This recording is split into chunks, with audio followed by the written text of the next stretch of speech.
Babu maganar kowace rana ce, kasuwar a buɗe take, jim kaɗan bayan ƙarshen dokokin kulle masu hada-hada sun sake dawowa. A farko wajen ya yi kama da kasuwar kifi, amma idan aka matso, ɗaya daga cikin manyan kasuwa ce ta namun dawa a Afirka. Abinda ake sayarwa a nan waɗanda aka haramta ne.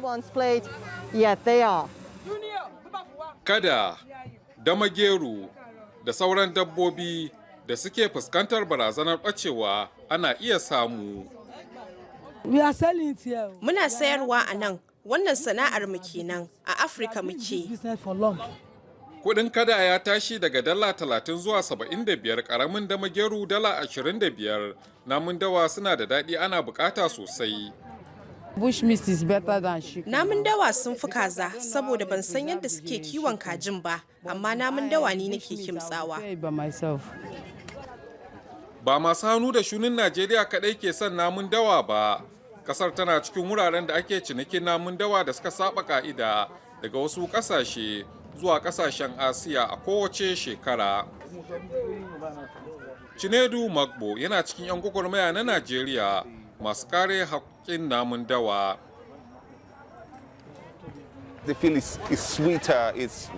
Suna jin sun fi daɗi, ko ma menene? Abin da ba su fahimta ba, dabbobin da ake ci gaba da farauta suna raguwa.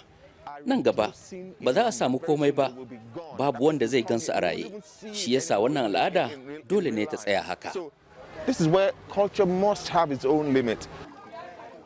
Yanzu akwai kadangaren sayarwa.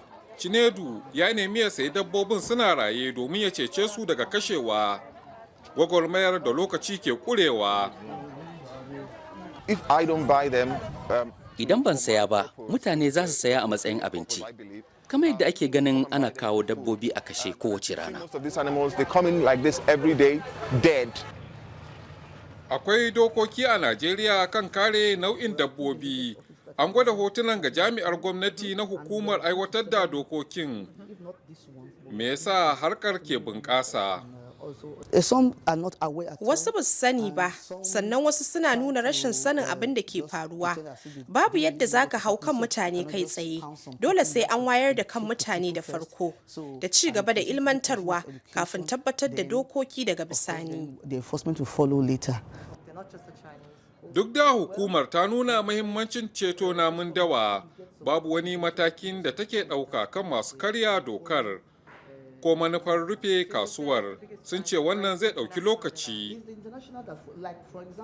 Chinedu ya ce Najeriya tana da matsaloli masu yawa, shi ya saka kare haƙƙin namun daji baya gaba-gaba, yana son horas da yara kan kare namun dawa wanda su ne manyan gobe.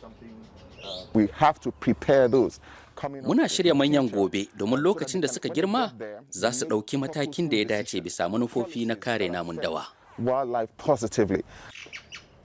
Babu wanda ya san namun dawa nawa suka rage a Najeriya zuwa lokacin da manyan gobe suka girma.